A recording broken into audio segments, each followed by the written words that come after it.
Hello, welcome to the History and Folklore Podcast.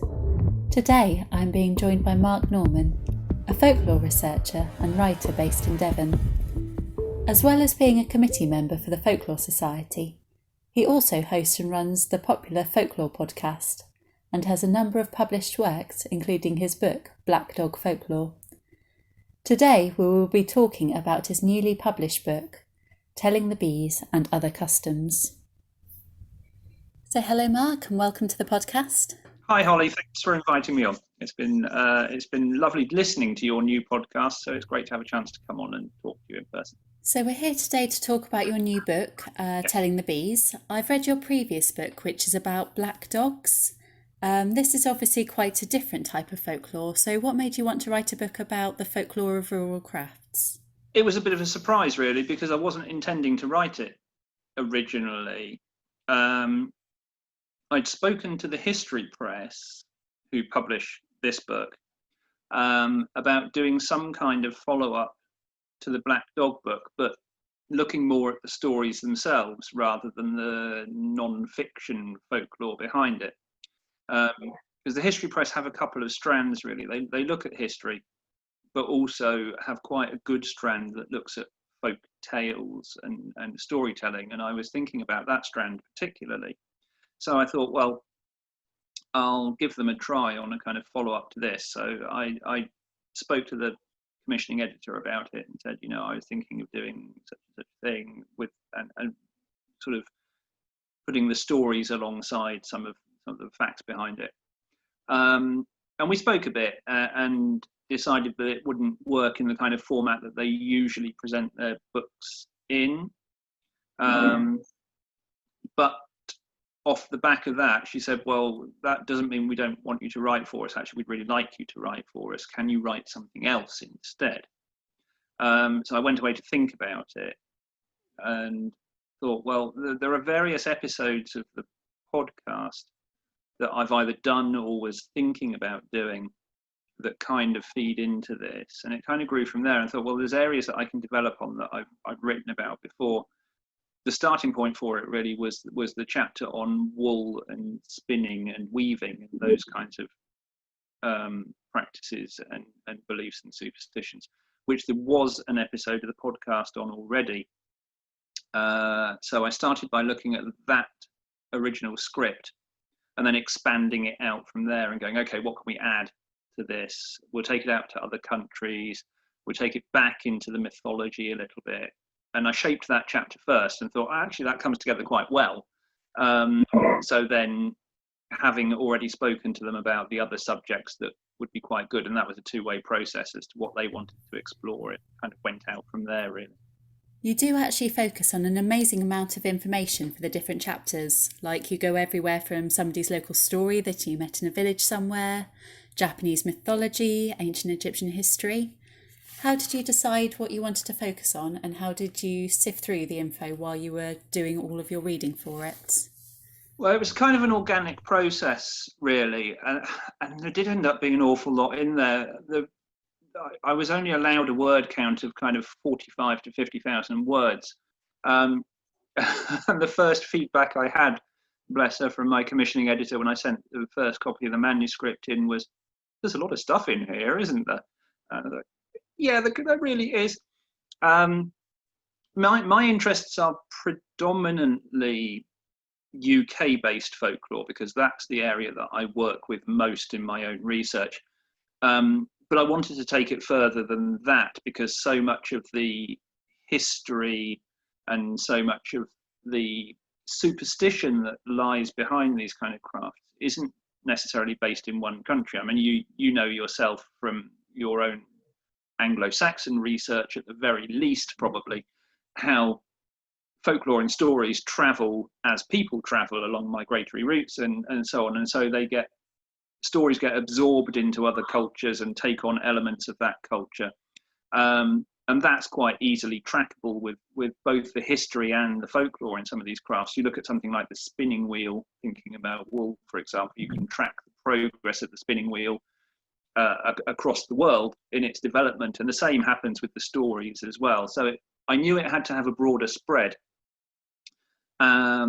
And it was when I was kind of putting together that first chapter and thinking, how's this going to be structured, that the mythology aspect kind of came into it. And I didn't want to dwell too much on that, because mythology and folklore, although they're connected, they're quite disparate in many ways.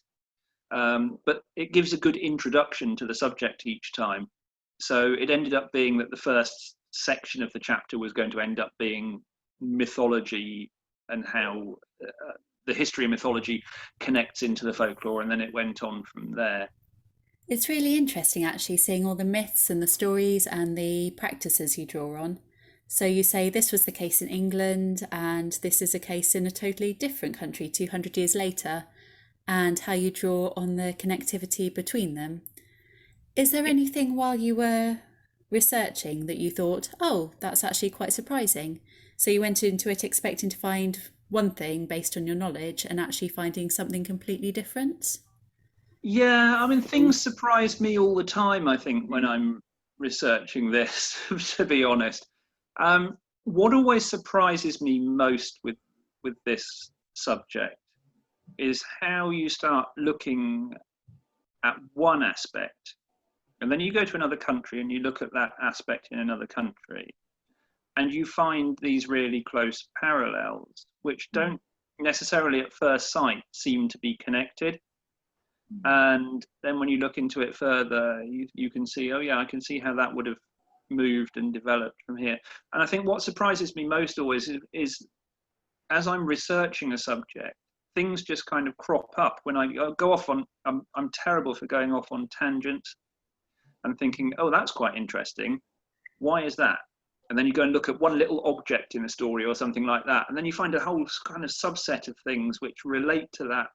And it draws everything together, and you can see how all of this stuff is connected underneath. And so I don't think there's been any one thing that surprised me necessarily.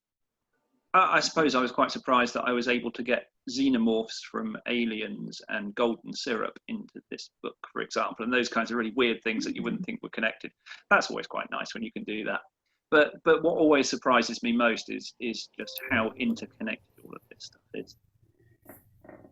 So talking about aliens and modern expressions of folklore, I was particularly interested in the bit about yarn bombing, because I've not really seen that as part of a folk practice as such, but it absolutely is.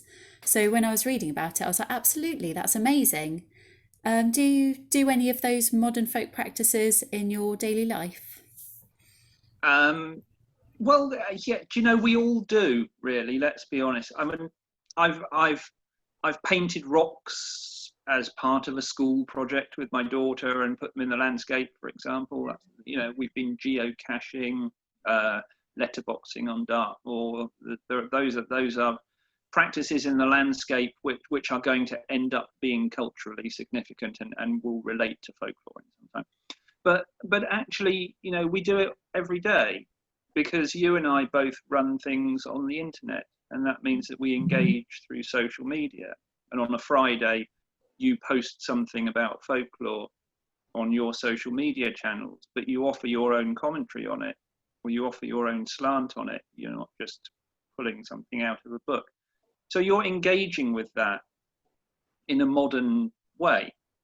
The same as if we share a meme on Facebook, or we adapt a photo and put an amusing caption on it and share it on.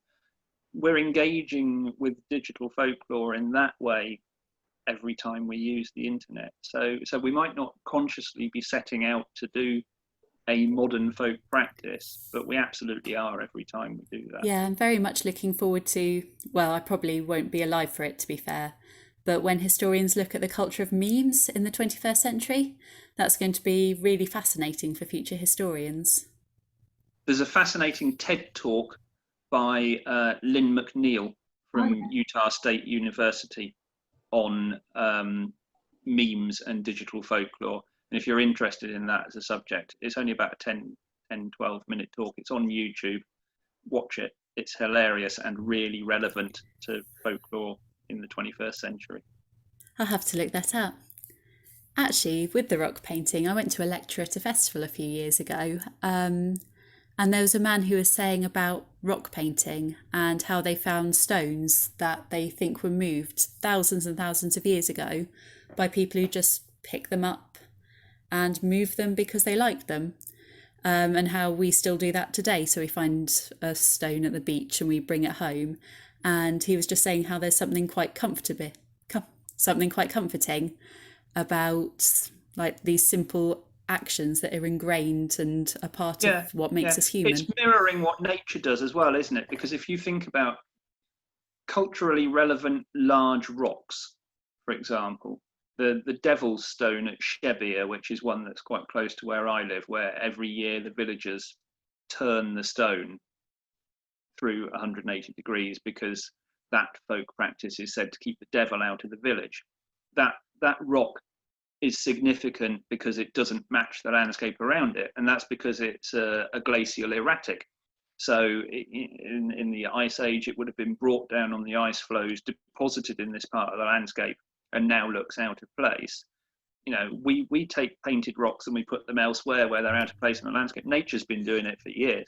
So going back into your researching, when you were saying that you pick out little bits and follow through on it, was there anything where you started doing it that you never found out the answer to what you were looking for? So was there anything particularly annoying when you were trying to search for it? So yeah, the strangest story that I would really like an answer to is one in the chapter on milling and baking, which comes from Quakertown in Pennsylvania in the middle of the 1800s. And it's a story about a water mill, a water-powered mill, which used to run until very late at night, because this was at the time when mills would grind flour for people who brought their grain in rather than them just buying flour. So one morning, because the miller was so tired after having worked so late, he sent his son to open the sluice gates ready for the start of the day. But a short while later, his son came running home really scared, saying that he couldn't get into the mill because it had turned itself around during the night. Yeah. And the story says, sure enough, when the miller, Peter he was called, went to the building, he saw that it had indeed turned around. And because he was a superstitious man, as many people were at this time, he believed that it was probably the work of witches. Now, what's interesting for me about this story is that it became a real talking point in the town, at least so the articles say. And people travelled from all over the place to come and see this mill. And a local carpenter came up with a plan to turn the mill back around again using a series of levers and things. So he plotted out this way of doing it. And the story, as it's recorded in the American folklore journals, says that around 160 people gathered together to assist, and that in the end they did manage to turn the mill back around. But what's interesting, aside from the fact that after they'd put it back the other way, apparently it worked better than it used to before, what's particularly interesting is that many of the people who are referred to in this story, their names were recorded and are still recorded in these articles. But the story itself, as you look at it, obviously makes little sense. Buildings don't just turn themselves around overnight. So I'm really intrigued by this story because there are so many names attached to it who are, you know, they're identifiable people from a period not that long ago that you couldn't go back into the records and find them. That was outside the scope of the research for this book, unfortunately. But that's a really intriguing story that I think warrants closer examination, just to try and find out whether it is a complete folk tale, whether these people exist and what exactly was going on. Folk tales usually have a basis in something. They're not normally just complete inventions. And this is a really unusual one. So that's the one that really struck me as being something that warrants looking at more. So how long ago did you say that was? It was in 1846. Okay, so not that long ago, but not so recent that anybody would still be alive.